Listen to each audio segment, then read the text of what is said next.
بسم اللہ الرحمن الرحیم. شکریہ اختر حسین عباسی صاحب. آج کا دن میرے لیے بہت ہی مبارک بھی ہے،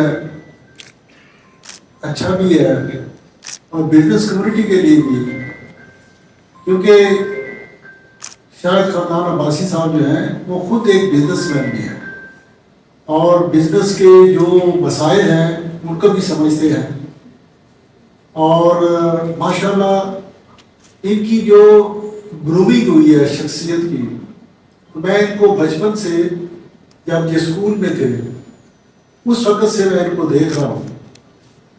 ان کے جو فادر ان لا بھی تھے اور ان کے ماموں بھی تھے جنرل ریاض صاحب، جو D G I S I رہے 1977 سے 79 تک.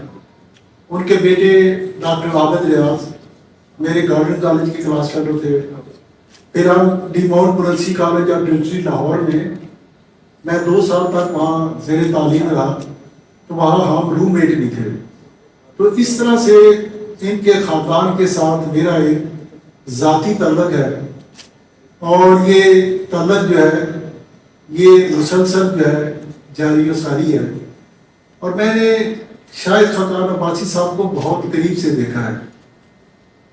ان کی تعلیم کی اگر بات کی جائے تو انہوں نے لارنس کالج گھوڑا گلی سے تعلیم حاصل کی، پھر جارج واشنگٹن یونیورسٹی امریکہ سے فارغ التحصیل ہے، گئے بنیادی طور پر انجینئر ہے.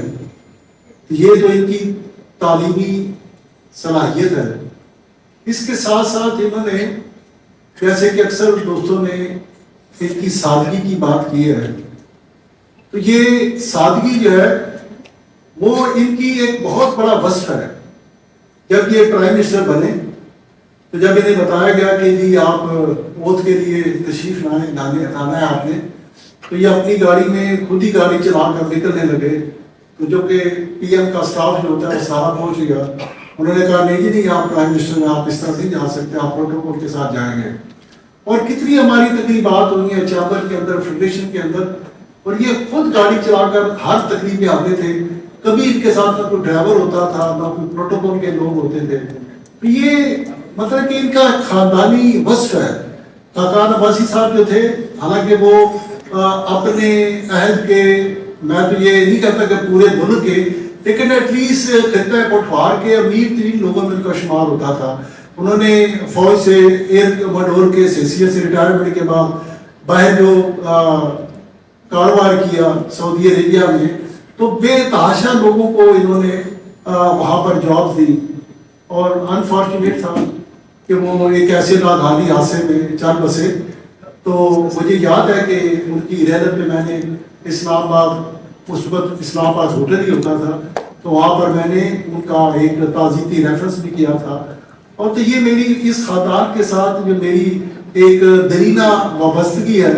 تو میں یہ کہہ رہا تھا کہ جس طریقے سے شاید خاقان عباسی صاحب کی تربیت ہوئی ہے، مقصد یہ ہے کہ میں سلوٹ پیش کرتا ہوں نواز شریف صاحب کو کہ انہوں نے پورے پاکستان میں جب ان کو ایک وزیر اعظم کا انتخاب کرنا پڑا تو انہوں نے بہت صحیح انتخاب کیا، اور شاید خاقان عباسی کو پاکستان کا وزیر اعظم بنایا.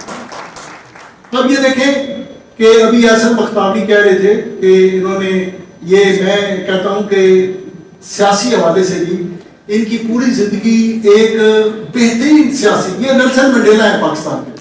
انہوں نے اس طریقے سے اپنی وفاداری کو نبھانے کے لیے فور فرنٹ پر آئے اور گرفتاریاں دی، اور کہا جب آئل اینڈ گیس کا ایشو تھا، قطر ایک گیس پائپ لائن کا ایشو تھا، وہ دیکھیے وہ انہوں نے سائن کیا تھا. اگر آج وہ جو سلسلہ تھا وہ اسی طرح چلتا رہتا تو شاید یہ بحران جو آج ہے یہ اس طرح کا نہ ہوتا.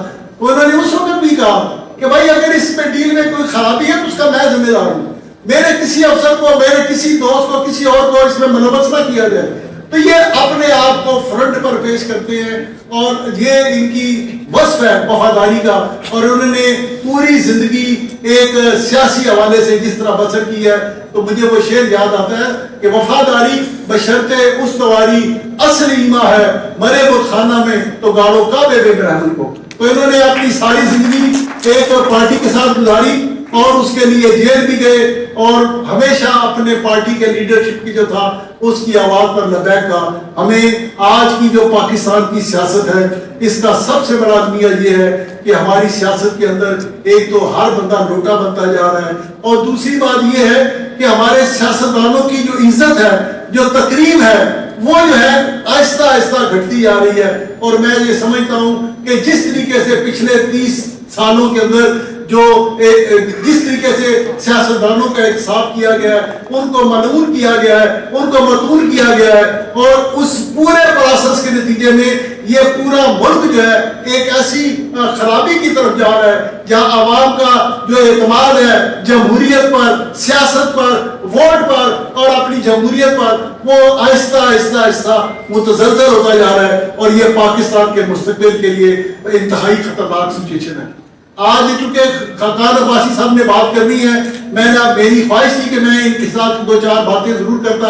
آج کے اس فورم سے یہ ایویشن کے وزیر رہے ہیں. آج پاکستان کا جو سب سے بڑا المیہ ہے وہ میں یہ اکثر آپ سب میرے دوست جانتے ہیں کہ میں ہمیشہ یہ آواز بلند کرتا ہوں کہ پاکستان فضائی طور پر آئسولیشن کا شکار ہو چکا ہے. پی آئی اے تو ایک ویسے ہی مطلب کہ ختم ہو چکی ہے اور اجلاس میں جا رہی ہے لیکن دوسری دنیا کی فضائی کمپنیاں جو ہیں وہ بھی پاکستان نہیں آتی.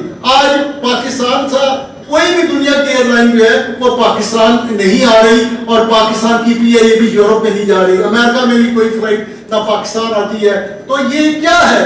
ہمارا ملک 22 کروڑ 23 کروڑ 24 کروڑ عوام کا ملک ہے اور ہم یہاں سے کبھی ادھر جاتے ہیں کبھی ادھر جاتے ہیں وہاں سے فلائٹ لیتے ہیں.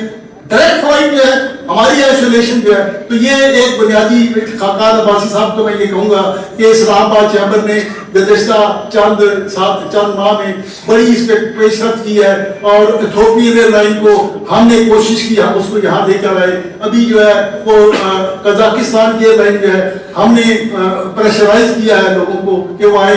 اور ابھی جو ہے انڈونیشین ایئر لائن جو ہے دنیا کے 2 آبادی کے سب سے بڑے مسلمان ملک ہیں انڈونیشیا اور پاکستان. ان کے درمیان ابھی تک فضائی رابطہ نہیں ہے. جب تک فضائی رابطہ نہیں ہوگا یہ ملک جو ہے آپس میں نہ سیاسی طور پر قریب آئیں گے نہ تجارت بڑھے گی نہ اکانومی بڑھے گی.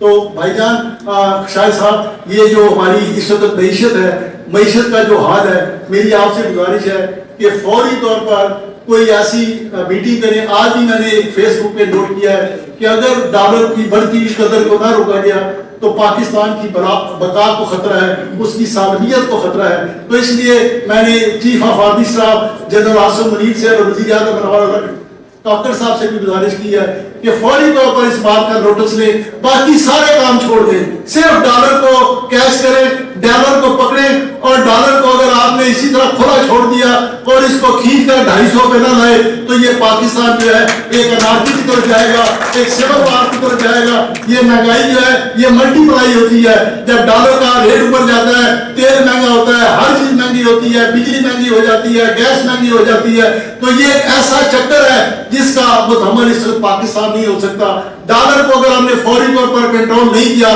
تو آج میں اس فورم سے یہ کہہ رہا ہوں کہ یہ پاکستان کی سالمیت پاکستان کا مستقبل پاکستان کی بقا جو ہے وہ خطرے میں ہے. اس کو فوری طور پر ہر قیمت پر ڈالر کو کیش کیا جائے اس کو کنٹرول کیا جائے. اور اس کے بعد میں یہ کہنا چاہتا ہوں کہ ہماری جو آئل کی اور گیس کی اور جو ہماری جو کٹائی میں منصوبے پڑے ہوئے ہیں Iran Pakistan gas pipeline کیوں نہیں ہم نے اس کو چلنے دیا. کافی 25 سال سے مارج اعتبار میں پڑی ہوئی ہے Turkmenistan Afghanistan Pakistan Indian gas pipeline یہ ان پہ کام ہونا چاہیے. ابھی ایسا کہہ رہا تھا کہ ہماری گیس کی پروڈکشن جو ہے وہ کام ہو رہی ہے تیل کی پروڈکشن کام ہو رہی ہے ہماری پیداواری صلاحیتیں کام ہو رہی ہیں. تو یہ ساری چیزیں یہ بتاتی ہیں کہ کوئی ایسی ان ہڈن طاقت ہے جو پاکستان کو کنٹرول کر کے ایک سلو پروسیس کے ذریعے ڈالر کی قدر میں اضافہ کر کے مہنگائی کو اوپر لا کے اس پاکستان کے اندر ایک انارکی اور سیول وار کی کیفیت پیدا کرنا چاہتی ہے. جب بجلی کے بل لوگ نہیں دے سکیں گے تو وہ سڑکوں پر آئیں گے اور سڑکوں پر آنے والی خدمت کو عوام کو کوئی طاقت نہیں روک سکے گی. خدا کے لیے آنے والے وقت کا احساس کریں اس مہنگائی کو کنٹرول کریں اور پاکستان کے مستقبل سے لوگوں کو کھیلنے مت دیں. شاید خاقان عباسی صاحب بہت کچھ کہنا چاہتا تھا لیکن آپ کی باتیں سننا چاہتا ہوں. آپ کا بہت بہت شکریہ.